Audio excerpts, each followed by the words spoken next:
While Antiques Roadshow has showcased several famous pieces of art, few have had a history like that of a particular soldier's portrait by the artist Frederic Remington. In January 1896, U.S. Army Captain Lee Febbiger invited Frederic Remington to go duck and quail hunting across the border in Mexico. According to Express and News, while the hunting was mostly a bust, the painter did produce an outstanding portrait of the captain during that trip. Nearly 120 years later, Febbiger's great-grandson, Charles Dodge, participated in a 2014 taping for the PBS series Antiques Roadshow in Birmingham, Alabama. Dodge brought along Remington's painting, as well as a personal letter from the artist to Febbiger. Dodge told AL.com when the appraiser at the roadshow said the painting and the letter together would be worth about $600,000 to $800,000. Frankly, I was pretty shocked. But there's much more to this painting's story than just its price tag. Frederic Remington was born in Canton, New York in 1861 and grew up in nearby Ogdensburg. To appease his Army colonel father, he attended military school, but Remington preferred drawing soldiers to being one and eventually became a successful artist. Boston-based art appraiser Colleen Fesco said, "Frederic Remington is one of the most important Western artists of the turn of the century. He didn't have a tremendous amount of training, but a natural instinct for the vitality and the style of the West." When Remington painted Lee Febbiger as the ideal infantryman in 1896, it was part of a series of works depicting the various branches of the U.S. Army. And while the Frederic Remington Art Museum in Ogdensburg eventually ended up with the painting, Febbiger's family made a deal with the museum in 1938 to take ownership of the portrait. According to AL.com, the museum wanted a pair of Remington illustrations, which were being offered for a combined $1,000 by a reputable Boston art dealer. Febbiger's daughter, Frances, Charles Dodge's grandmother, purchased one of these illustrations for $500. The museum bought the second illustration and then traded the Febbiger portrait to Frances for her half of the Remington set. Since the museum had valued the Febbiger painting at $100, the equivalent of a little more than $2,000 today, it was considered a bargain.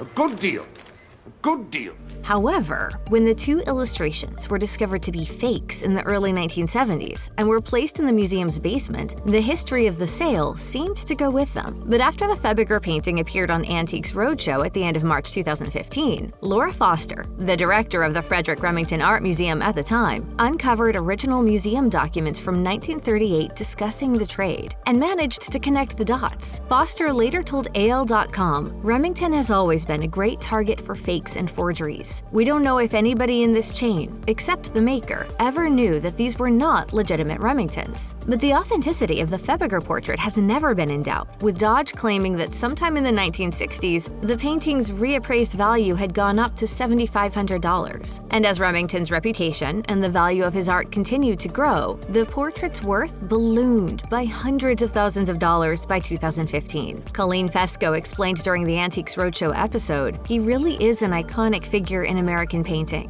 and this piece is really a wonderful example of Remington's work at the turn of the century." Dodge, who inherited the painting in the 1960s, believes the portrait of his great-grandfather ended up in the right place, telling AL.com, "The painting is in the place that it ought to be, though I am sad for the Remington Museum that they ended up with a forgery in process." Dodge ended up loaning the Febbiger portrait to the Birmingham Museum of Art, where it can be seen amid a growing collection of Remington's other work. Dodge explained his choice of venues with AL.com, saying, "I think they've got one of the largest collections of Remington bronzes, but no paintings, so this will be the only painting. I just thought that would be a great place to let others see it as well."